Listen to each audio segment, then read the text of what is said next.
Hello student, तो अभी हम लोग सॉल्व करने वाले हैं SQL math chapter 30 Gauss's law objective 1 के लास्ट क्वेश्चन नंबर 7 को। और स्टूडेंट इसके पहले के जितने भी क्वेश्चन हैं उन सारे क्वेश्चन के सॉल्यूशन के लिंक आपको नीचे डिस्क्रिप्शन बॉक्स में मिल जाएंगे या फिर आप प्लेलिस्ट में भी जाकर देख सकते हैं। तो प्लीज जो भी स्टूडेंट चैनल पर नए हैं चैनल को सब्सक्राइब करें, लाइक करें, शेयर करें। और देखते हैं स्टूडेंट क्वेश्चन नंबर 7। स्टूडेंट ये क्वेश्चन कह रहा है, a charge Q is placed at the centre of the open end of a cylindrical vessel as shown. अच्छा, सिलेंड्रिकल वेसल, ये सिलेंड्रिकल वेसल एक्चुअली ये फिगर आपका दिया हुआ है स्टूडेंट, ये इस तरह का फिगर है दिया हुआ है। एक ये सिलेंड्रिकल वेसल है, ठीक है। और एक charge Q is placed at the centre, और इसके जो ओपन एंड है उसके सेंटर पे चार्ज Q रखा हुआ है। क्वेश्चन पूछ रहा है the flux of the electric field through the surface of the vessel is. तो ये जो सिलेंड्रिकल वेसल है, सिलेंड्रिकल वेसल मतलब आप समझ सकते हैं इसका कुछ नीचे का पोर्शन कुछ इस तरह का सर्कुलर शेप में होगा, ठीक है। तो इस सिलेंड्रिकल वेसल से फ्लक्स का वैल्यू स्टूडेंट निकालना है। स्टूडेंट इस तरह के क्वेश्चंस हम लोगों ने बहुत सारे किए हैं एक्सरसाइज में और थ्योरी में भी। हम आपको बहुत सारे एग्जांपल्स को वहाँ पर बताए थे कि कैसे डिफरेंट तरह के सिचुएशंस में हम लोग फ्लक्स का वैल्यू निकालते हैं अगर इस तरह का सिचुएशन है तो बहुत ही इजी है स्टूडेंट, आप समझ सकते हैं। गॉसेज लॉ का कंसेप्ट हम लोग यूज करेंगे स्टूडेंट। और गॉसेज लॉ क्या कहता है? फ्रॉम गॉस थ्योरम FGT, ठीक है। गॉसेज लॉ कहता है कि किसी भी क्लोज्ड सरफेस से, अब हम लोग को गॉसेज लॉ तो पता है कि भाई किसी भी क्लोज्ड सरफेस से जो फ्लक्स का वैल्यू होता है वो क्या होता है, तो भाई net enclosed charge divided by epsilon not, ठीक है। अब समस्या ये है कि यहाँ पर ये क्लोज नहीं है, क्लोज नहीं है। अगर ये क्लोज होता तब तो क्लोज सरफेस से हम लोग आसानी से निकाल देते हैं, ठीक है।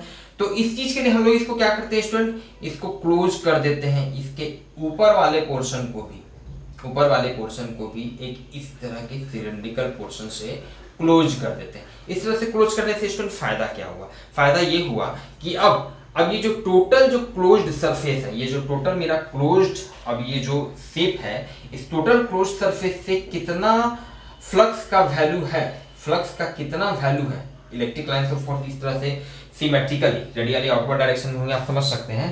तो टोटल फ्लक्स का वैल्यू इस क्लोज्ड सरफेस से जो होगा, नेट इनक्लोज्ड चार्ज कितना है, Q ही है, इस क्लोज्ड सरफेस में Q ही है, डिवाइडेड बाय एप्सिलॉन नॉट। अब जितना इलेक्ट्रिक लाइंस ऑफ फोर्स आप समझ रहे हैं टोटल क्लोज सरफेस से पास कर रहा है, एग्जैक्टली उसका हाफ इसके नीचे वाले पोर्शन से क्रॉस कर रहा होगा और एग्जैक्टली हाफ ऊपर वाले पोर्शन से क्रॉस कर रहा होगा। मतलब कि अगर हमको फ्लक्स का वैल्यू नीचे वाले पोर्शन से चाहिए तो टोटल से फ्लक्स का वैल्यू पता है तो नीचे वाले से उसका हाफ कर दीजिए, ठीक है। मतलब कि फ्लक्स थ्रू सिलेंड्रिकल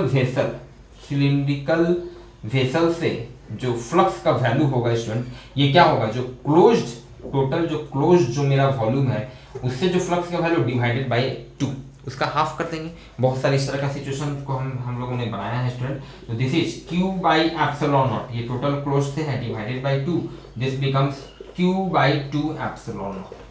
क्लियर है? अब ये स्टूडेंट अगर किसी के दिमाग में आता है भाई कि क्लोज हम इसी तरह से क्यों करेंगे, इसको हम इस तरह से भी तो क्लोज कर सकते हैं, बिल्कुल क्लोज कर सकते हैं, कोई परेशानी नहीं है। अगर आप इस तरह से इसको आर्बिट्ररली एक शेप से अगर आप इसको क्लोज कर देते हैं तो भी कोई प्रॉब्लम नहीं था। उस केस में भी टोटल जो क्लोज्ड मेरा वॉल्यूम होता उससे फ्लक्स का वैल्यू इतना होता। लेकिन उस केस में समस्या ये होती कि हम सिमेट्रिकली हाफ नहीं कर सकते थे, क्योंकि फ्लक्स का वैल्यू हमें इस सिलेंड्रिकल वेसल से निकालना है, ये जो नीचे का जो हाफ पोर्शन, ठीक है। तो एग्जैक्टली हाफ नहीं कर पाते, लेकिन इसको सिमेट्रिकली हम सिमेट्रिकली क्लोज कर दिए तो सिमेट्रिकली एग्जैक्टली उसका हम हाफ कर दिए क्लोज्ड का, और इस तरह से मेरा आंसर क्लियर स्टूडेंट। तो ये सब स्ट्रैटेजी होता है हम लोग बनाते हैं। तो मिलते हैं स्टूडेंट फिर नेक्स्ट क्लास में हम लोग नेक्स्ट क्वेश्चन के सॉल्यूशन के साथ। Thank you.